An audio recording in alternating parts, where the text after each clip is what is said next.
Okay, right. Well, I've now seen about 4 groups, and coming up with some ideas that I think are going to be useful to feed back to you.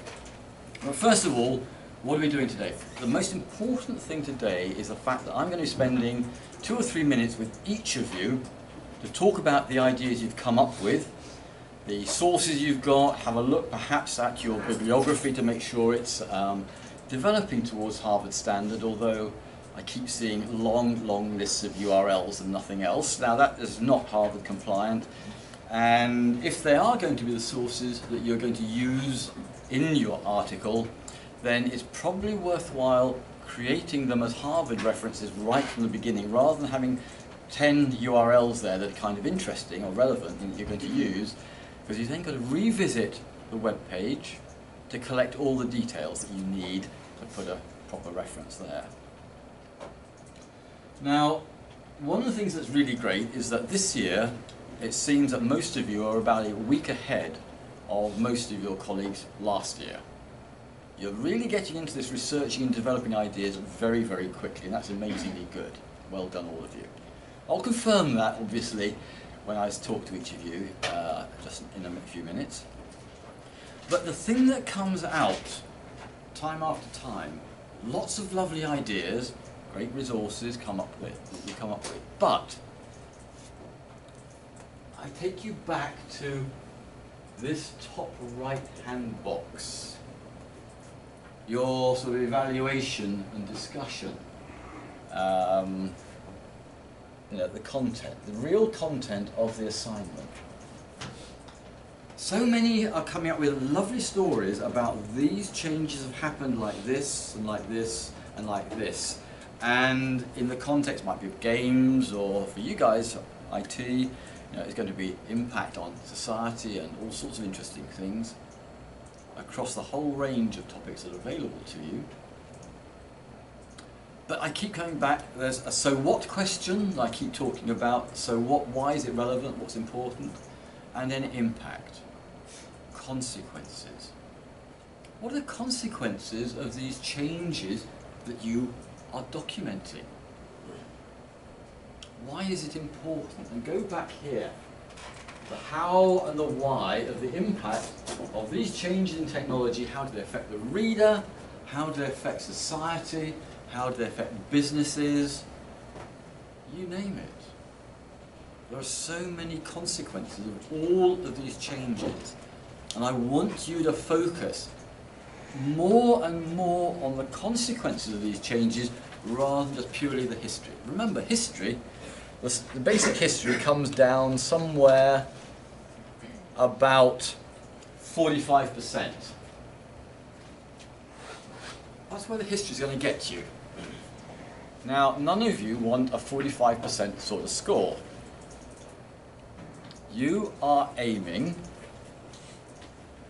up here.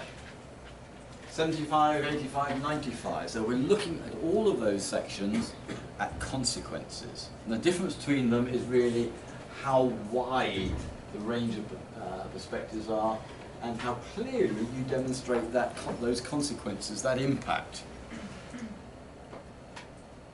So if you look at something like cybersecurity, cyber crime, well, you could be looking at the business impact of the fact that cybercrime is growing. You can go look at Internet Storm Center, ISC, you can look at a whole range of sources to get statistics about the different sorts of exploits that are happening, the vast numbers of identity theft exploits that are going on, the fact that this year, in the last 12 months, more than 800 million people have had their IDs stolen from various internet websites, corporate, whether it's eBay and Target and huge numbers are being stolen. There's an impact in terms of the numbers of people who are losing money through credit card fraud, and you can find the statistics for this year compared to last year.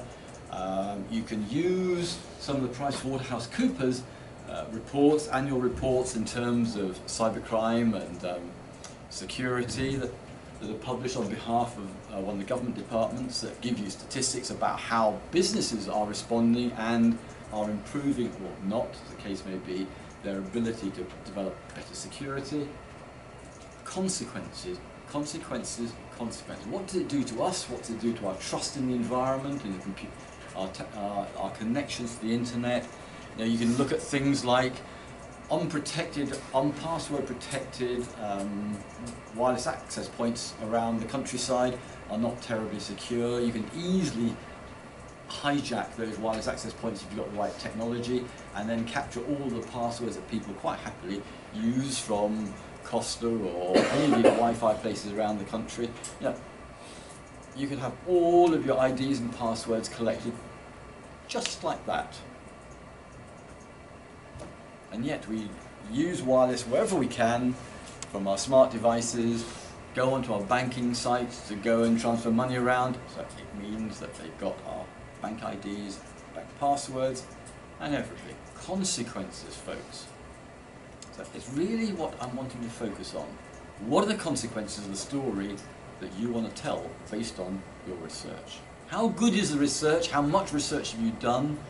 How is that going to support what you need to say, what you want to say, that you're fired up about as being a really great story, that tells your family, your friends, why this program or one part of computer science is really, really interesting, and is going to have has had a big impact on what we do and how we do it, and is going to continue to have an impact into the future on what we do, what we should do, and how businesses work.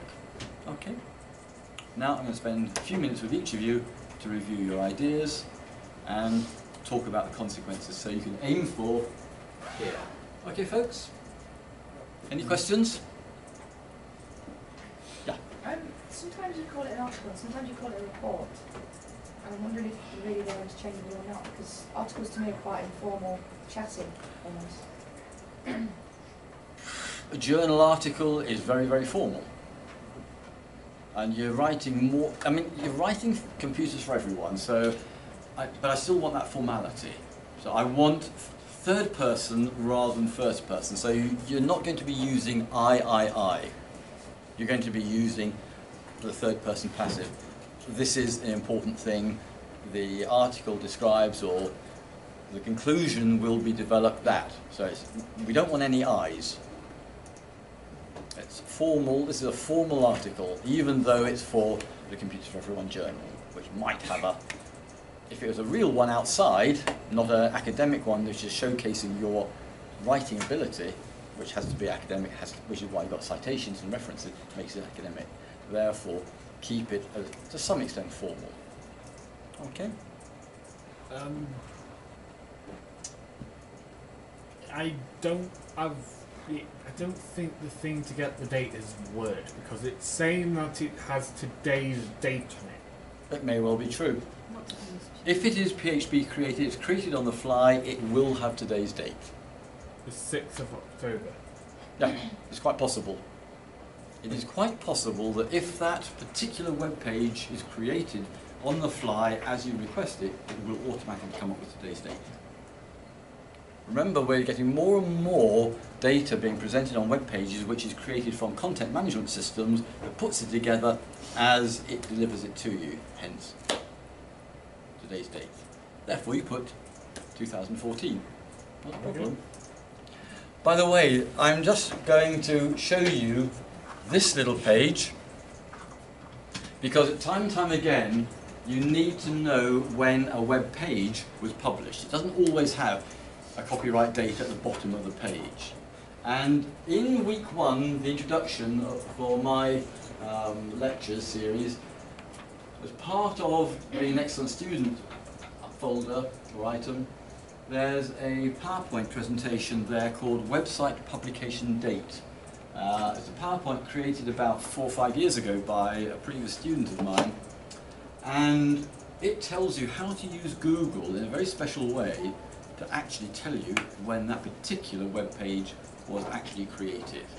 And as Dominic has just shown us, some of these web pages will have today's date. Therefore, it will be a 2014 date in your reference and in your citation, just because it was created on the fly. These things happen. as we move into sort of more and more clever technology of content management systems, what happens is the old approach where we just create a big block, a big file of HTML, and that has a date at the bottom, or Google can work out when it first found it. Today, these content management systems just knit together stuff for us as we actually go to that page, and it may not be completely pre-specified. So it will give you different answers to what you expect sometimes, but don't worry, that will give you the best estimate of the date of publication of that particular web page.